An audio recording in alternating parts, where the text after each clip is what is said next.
하나님은 영이시니 예배하는 자가 영과 진리로 예배할지니라. 아멘.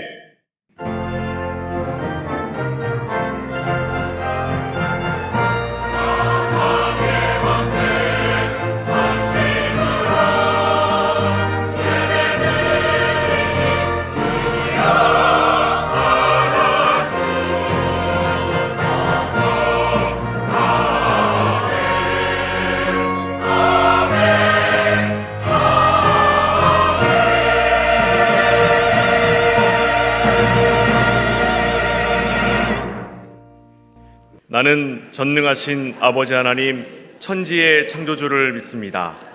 나는 그의 유일하신 아들 우리 주 예수 그리스도를 믿습니다. 그는 성령으로 잉태되어 동정녀 마리아에게서 나시고 본디오 빌라도에게 고난을 받아 십자가에 못 박혀 죽으시고 장사된 지 사흘 만에 죽은 자 가운데서 다시 살아나셨으며 하늘에 오르시어 전능하신 아버지 하나님 우편에 앉아 계시다가 거기로부터 살아있는 자와 죽은 자를 심판하러 오십니다.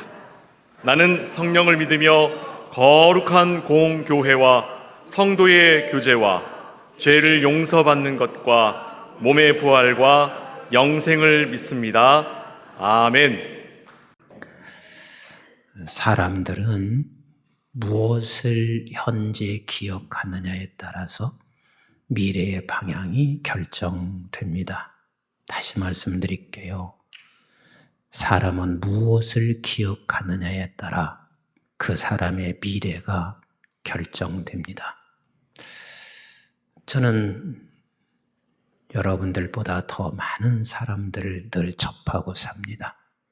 교회 안에서도 수많은 사람 접하고 또 학교에 가서도 수많은 사람 접하고 살아갑니다. 근데 유독이 얼굴이 매우 어두운 사람을 접할 때가 있습니다. 그러면 묻지 않아도 저렇게 얼굴이 어두울 때는 그의 마음속에 상처를 많이 기억하는 사람입니다. 어쩌면 24시간 저는 다른 기억보다는 내가 받은 상처를 기억하는 사람들이 틀림이 없을 것입니다. 그러나 또 때때로 유독히 저 사람을 쳐다보면 활기가 있습니다. 생명이 있습니다. 그런 경우는 틀림없이 저분은 상처가 없는 것은 아니에요. 똑같은 인생을 살아왔는데 누구는 상처가 많고 누구는 상처가 없고 그런 게 아니에요.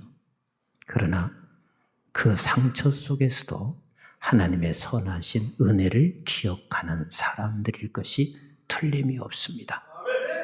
절망하는 사람들을 보세요. 그 절망하는 사람들은 한결같이 이런 기억을 자주 합니다.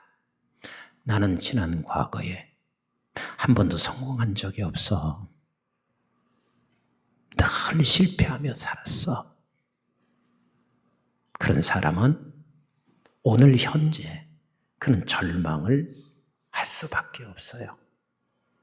절망할 수밖에 없어요. 그러나 똑같은 환경과 똑같은 광야길을 걸으면서도 어떤 분에게는 늘 힘이 생겨요. 힘을 공급해요. 그런 경우는 그의 기억 속에 아픈 과거, 아픈 상처들이 있지만 하나님이 이것을 통해서 일하셨음을 기억하는 사람들일 것입니다. 제가 좀 지금은 이제 병원에 가지 않는데요. 한 2년 동안 피부과 병원을 가서 그 피부과 약을 먹는데 그 약을 먹는 게 소화가 잘 안 돼요.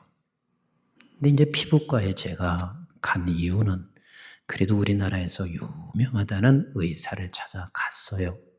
근데 늘 이마 위에 이게 불긋불긋하게 반점이 계속 생기는 거예요. 그래서 피부과를 가게 됐는데 약을 자꾸 주는데 약을 먹으면 소화가 안 되고 그렇다고 해서 이 붉은 반점이 낫지도 않고, 그래서 제가 의사 선생님에게 물었어요. 약 먹으면 소화가 안 돼요. 또 약을 바르면 더 이상해지고요. 왜 이렇게 오랜 동안 낫지 않아요?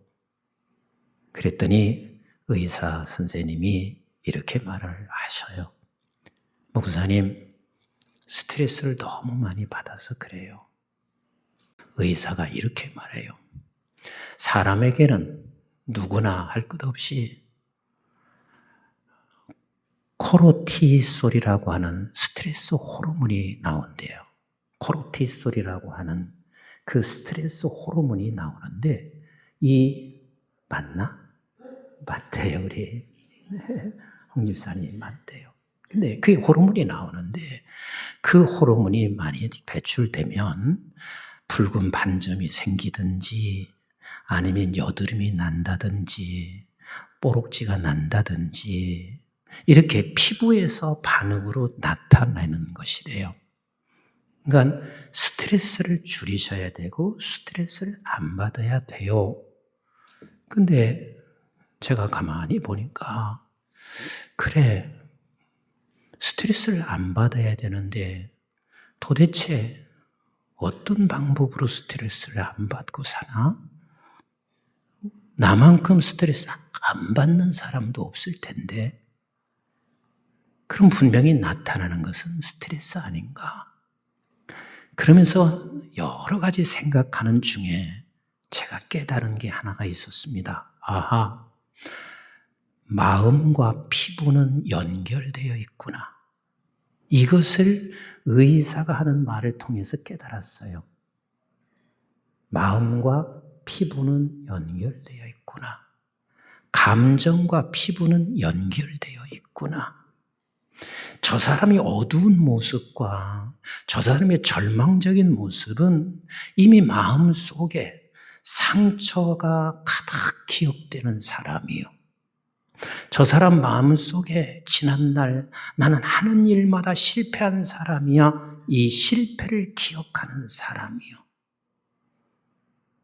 그래서 나는 여러분들에게 오늘 함께 결심하는 시간이 됐으면 좋겠는데, 멋있게 늙어가기 원하면 아멘. 아름답게 늙기를 원하면 아멘. 우리가 좀 더 단아하면서도 멋지게 늙어가기를 원하면 아멘. 그런데 멋지게 늙는 게 다른 게 아니더라고요. 내 마음속에 무엇을 기억하느냐에 따라서 멋지게 늙어가. 우리 사람들이 잘못 이해하는 게 있습니다.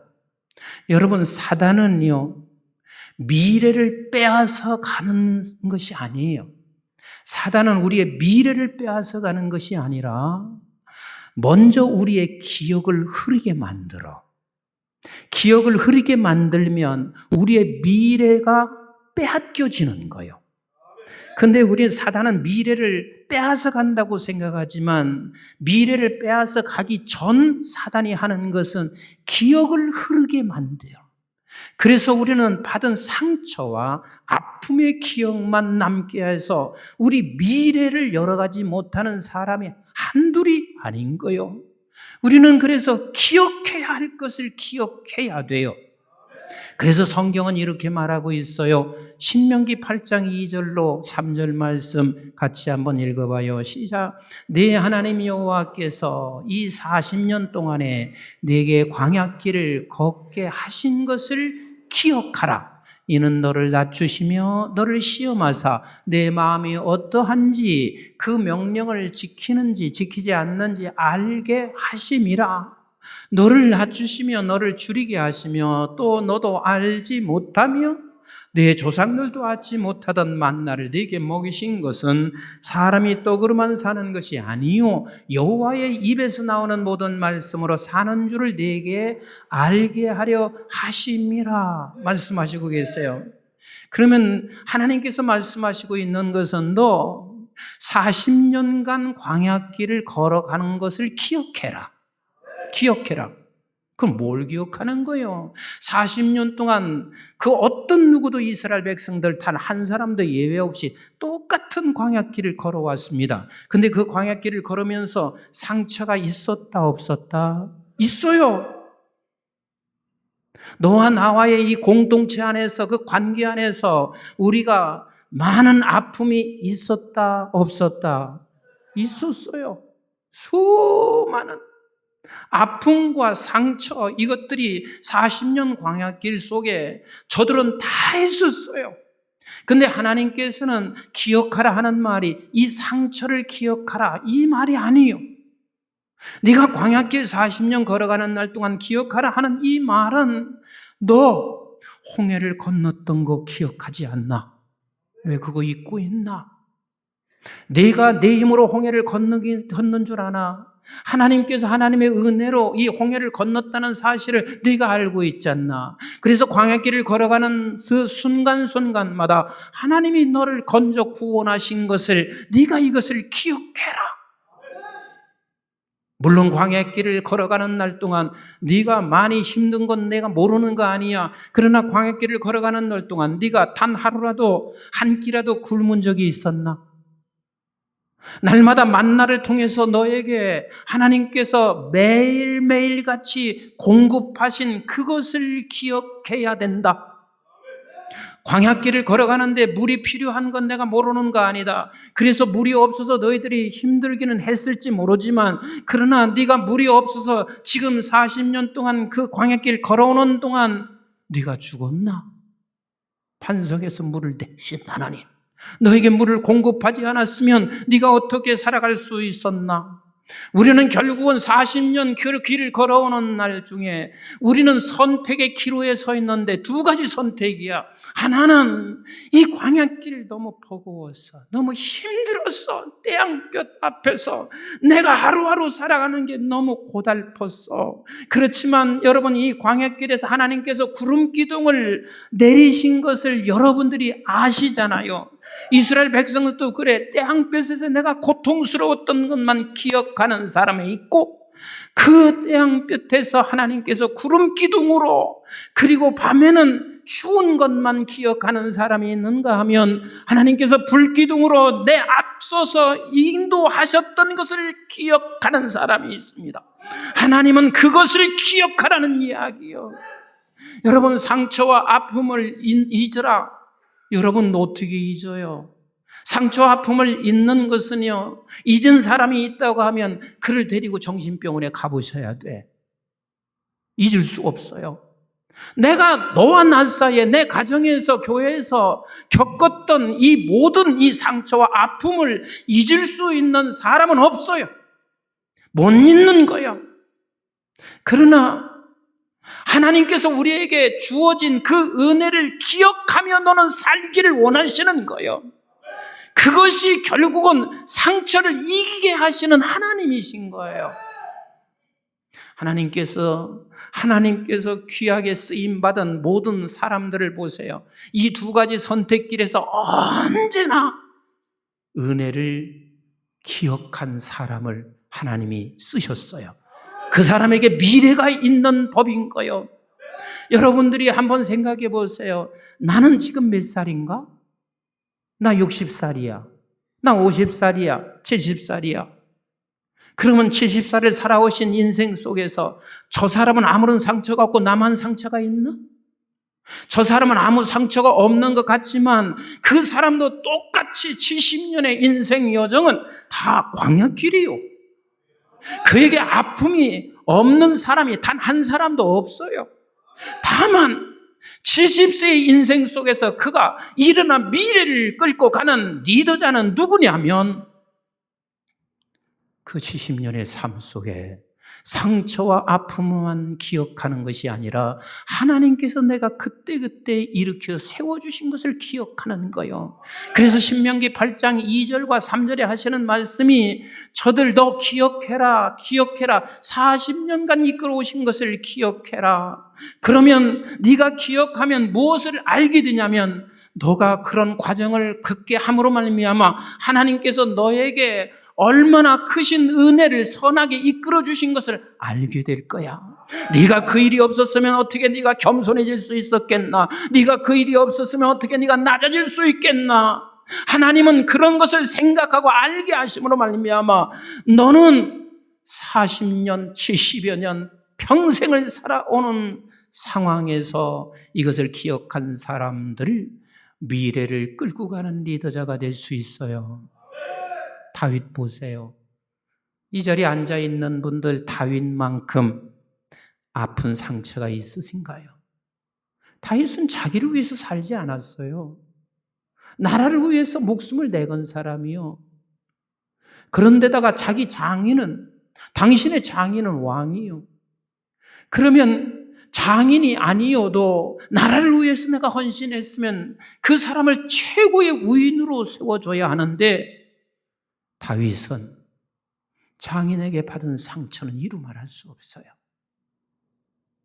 그게 한두 번이 아니야. 어마어마한 아픔과 상처를 안겨준 사람. 그리고 그는 그 장인뿐만 아니야 자식들도 당신의 아버지를 다 배신하고 떠난 그 아픔과 상처를 너무 많이 안겨주었어요. 가장 가까운 친구도 그를 배신해서 아픔과 상처를 너무 많이 안겨주었어. 근데 그 상처를 기억했으면 오늘날 다윗은 존재할 수 없어요. 그 아픔만 기억했으면 오늘날 그 수많은 세월이 지났어도 이스라엘 백성들의 최고의 왕은 다윗이야. 별과 같은 사람이요. 저와 여러분들도 모두가 다 다윗같이 살아가기를 원해요. 시편 대부분은 다 다윗을 통해서 하나님께서 시편을 기록하게 하셨어요. 그것은 시편 속에 기록하고 있는 것은 다윗이 그러한 삶을 살게 하시고 그리고 그 다윗을 통해서 기록하게 하시는 거 아니겠어요? 시편 103편 2절을 한번 같이 읽어보세요. 시작. 내 영혼아 여호와를 송축하며 그의 모든 은택을 잊지 말지니라. 그가 하나님을 송축했던 것이 다른 것이 아니에요. 그냥 나는 왕이고 백성들 앞에서 내가 송축하고 싶은 마음에 송축한 것이 아니라 그의 은택을 날마다 생각한 사람이요. 은택을 기억한 사람이야. 그 어마어마한 상처, 그 어마어마한 아픔, 그것보다 더 나를 이끌어갈 수 있는 하나님의 은택을 늘 기억한 다윗, 그의 입술은 찬송이 멈추지 않아 송축이 멈추지 않았습니다. 요셉 한번 생각해 보세요. 요셉만큼 아픈 상처 입은 사람이 있나요? 형제를 평생 원수처럼 여기고 살아가는 사람들이 있는가 하면 요셉만큼 형제들로부터 버림받은 바 있나요? 내가 형제 때문에 조금은 더 그저 조금 시간과 마음을 들인 정도 가지고 그렇게 형제와 힘든데 요셉만큼 버림받은 적 있나요?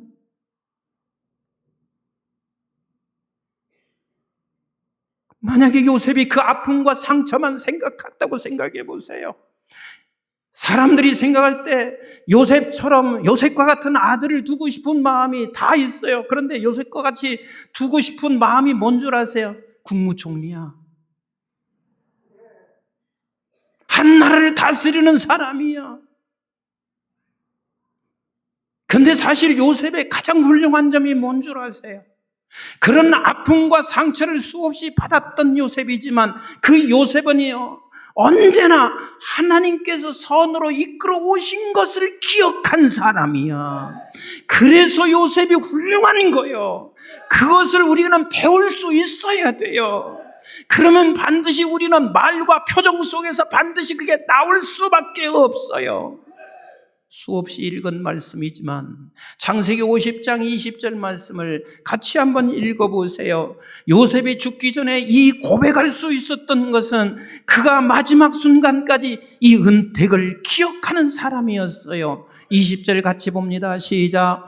당신들은 나를 해하려 하였으나 하나님은 그것을 선으로 바꾸사 오늘과 같이 많은 백성의 생명을 구원하게 하시려 하셨나니 그랬습니다.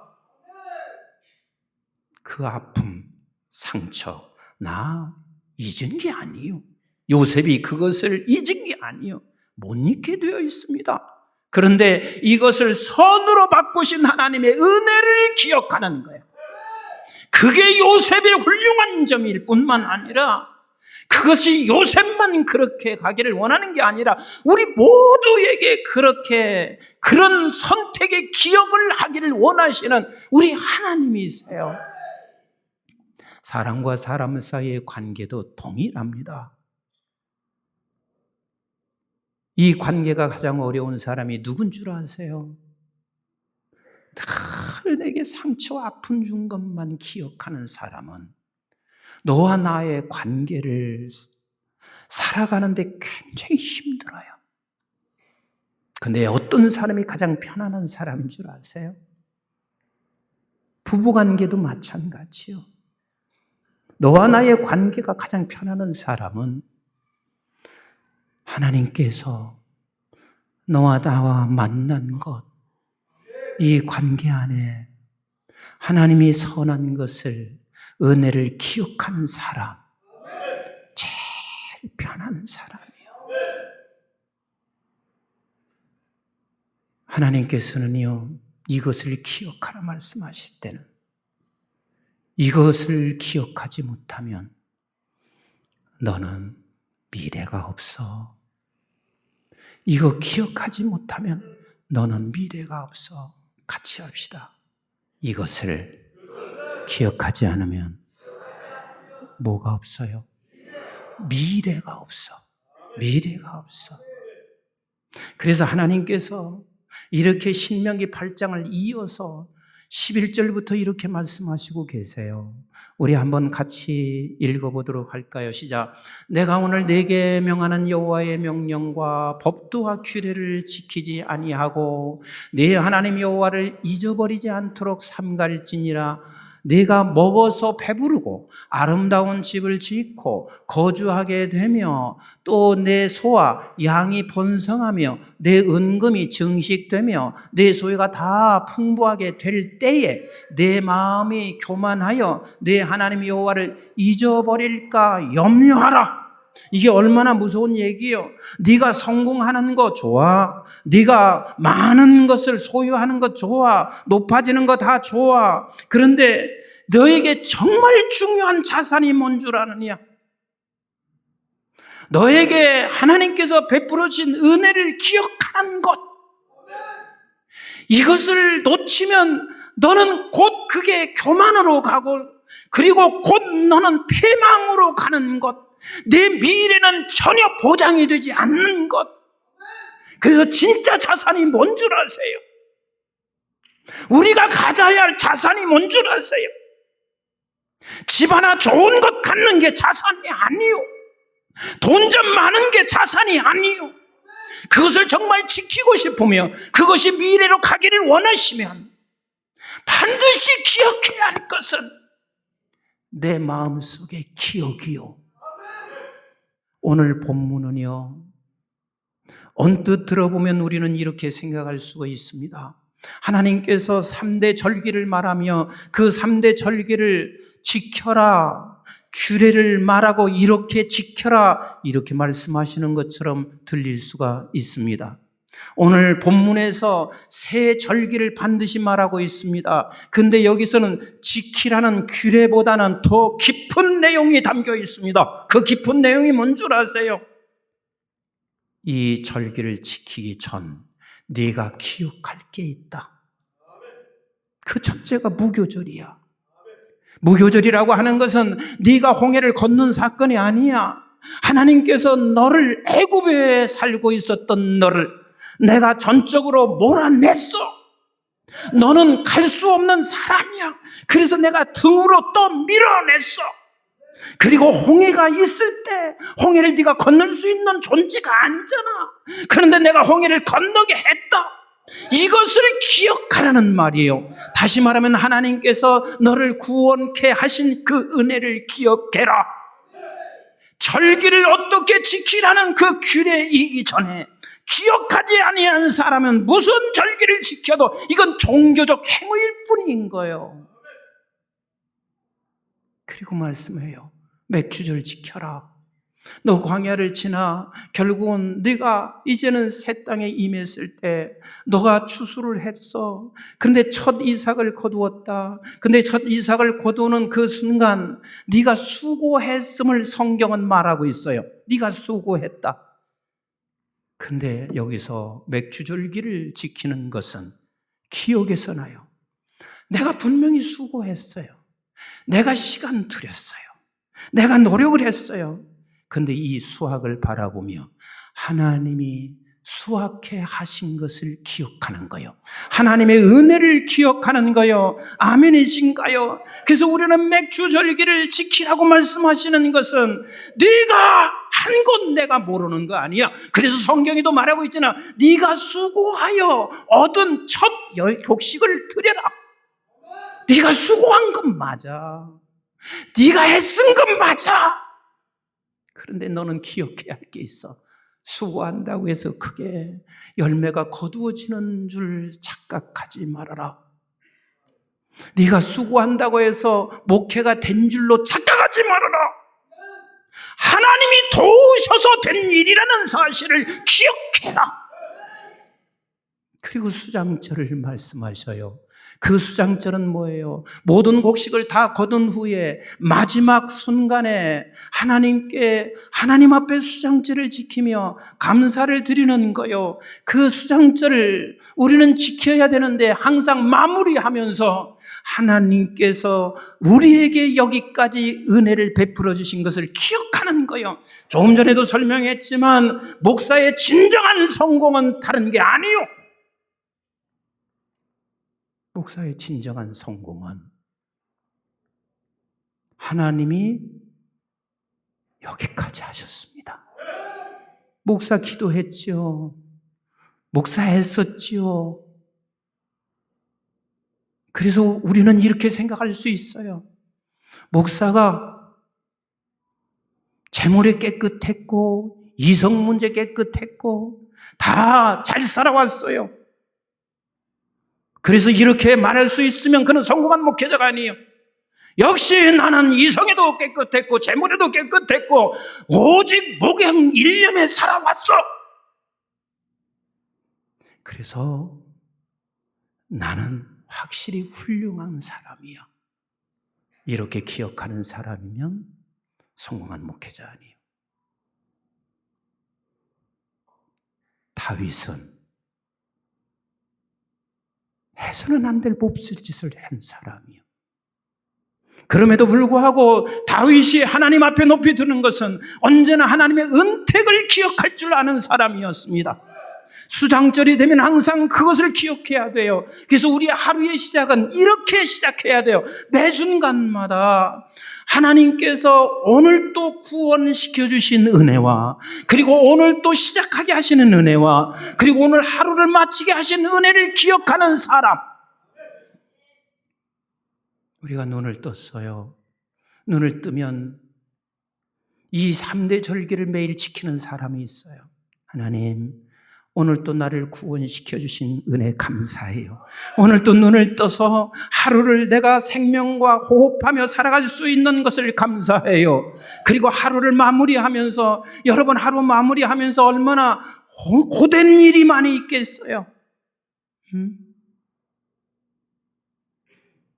그런데도 이 고된 일 상황 속에서도 마지막 눈을 감으면서 하나님, 이 고된 일 가운데도 우리 하나님이 나와 함께 해주셨습니다.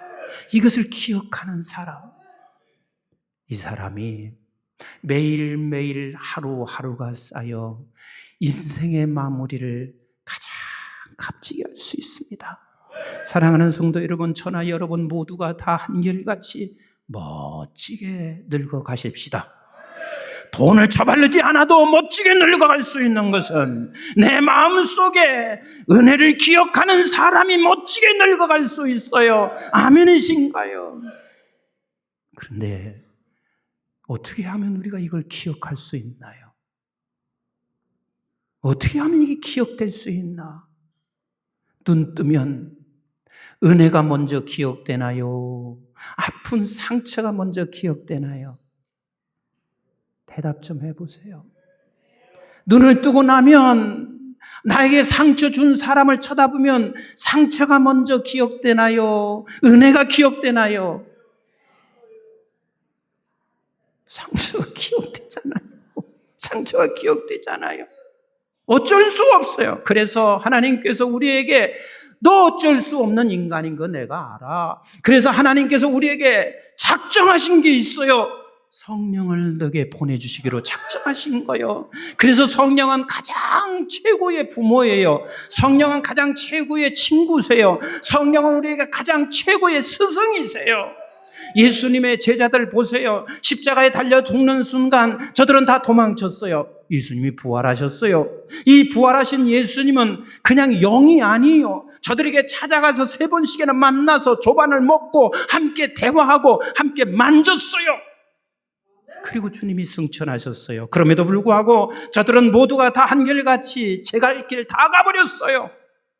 근데 주님은 저들에게 약속하셨어요. 성령이 너에게 반드시 임하고 기다려라. 왜냐하면 저들에게는 성령이 없이는 절대로 십자가를 이해하고 깨달을 수가 없는 기라.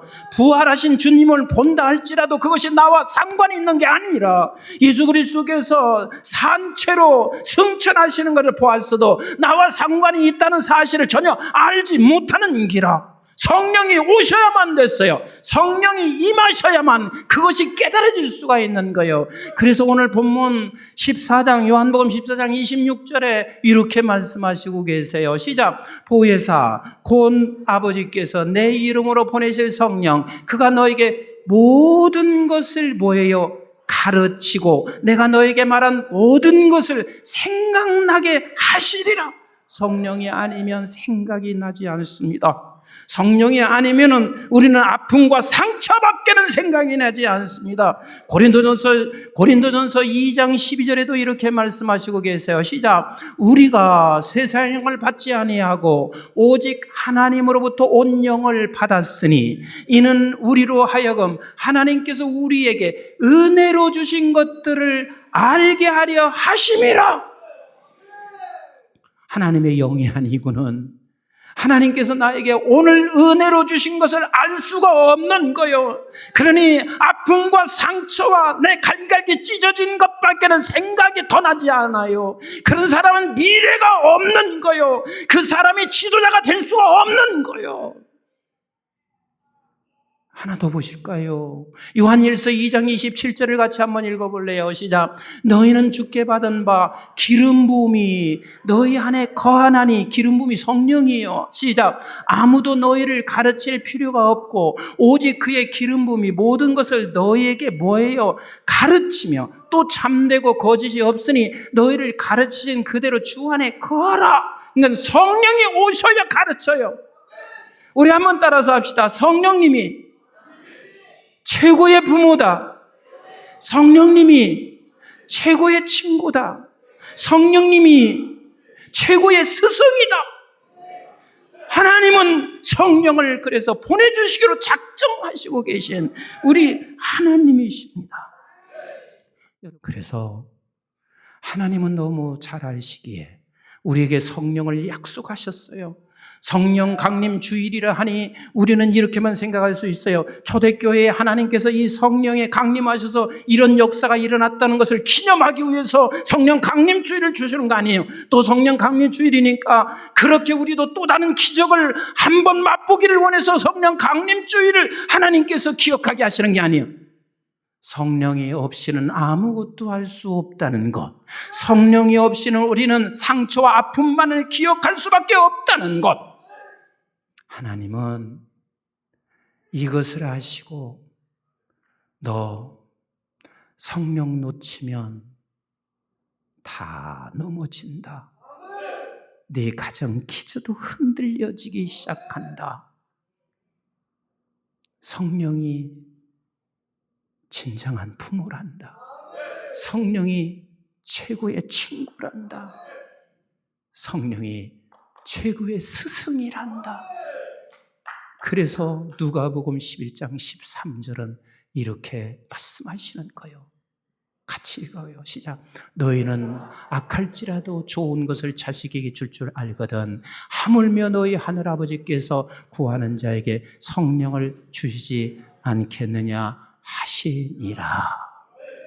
우리 한번 따라서 합시다. 기억은 감사를, 감사는 더 큰 은혜를. 이건 수학의 공식보다 더 정확한 공식입니다. 다시 한번, 기억은 감사를, 감사는 더 큰 은혜를, 더 큰 은혜를 누리며 살기를 원하시면 아멘. 우리 성도들 다 그렇게 되셔야 합니다.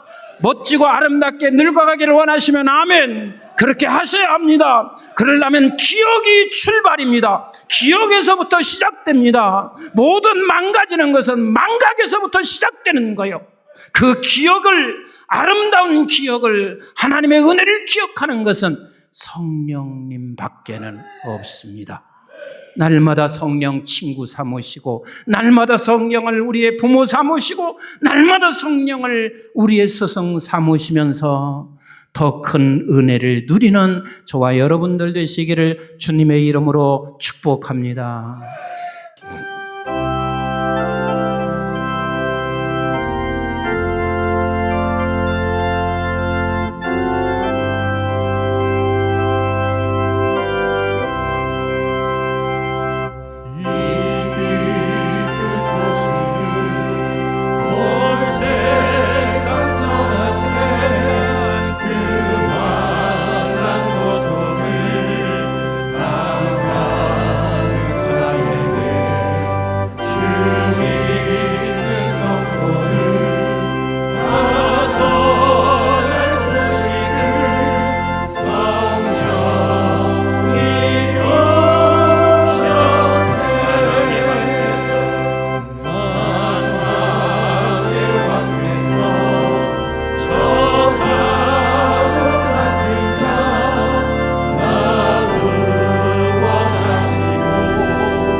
이제는 우리 주 예수 그리스도의 은혜와 저희들이 무엇이간데 영원한 생명을 허락해 주신 아버지 하나님의 만극하시고 극진하신 사랑과 성령님의 보호 인도 교통 충만하심이 오늘 또 주의 전에 나와 하나님 앞에 예배하는 사랑하는 모든 교우들을 향하여 성령과 멀리하지 마라. 날마다 성령을 사모하고 성령과 함께 동행하여 하나님께서 주신 은혜를 기억하고 그래서 감사하며 더 큰 은혜의 바다에서 살아가기를 원하는 존귀한 주의 백성들 머리머리 위에와 저들의 가정과 직장과 기업과 자손, 특별히 우리 한국중앙교회 온 지구촌에 있는 선교지와 교회들, 민족, 방송의 가족들 위에 이제부터 영원토록 함께 하시기를 주님 이름 받들어 간절히 축원하옵나이다. 아멘.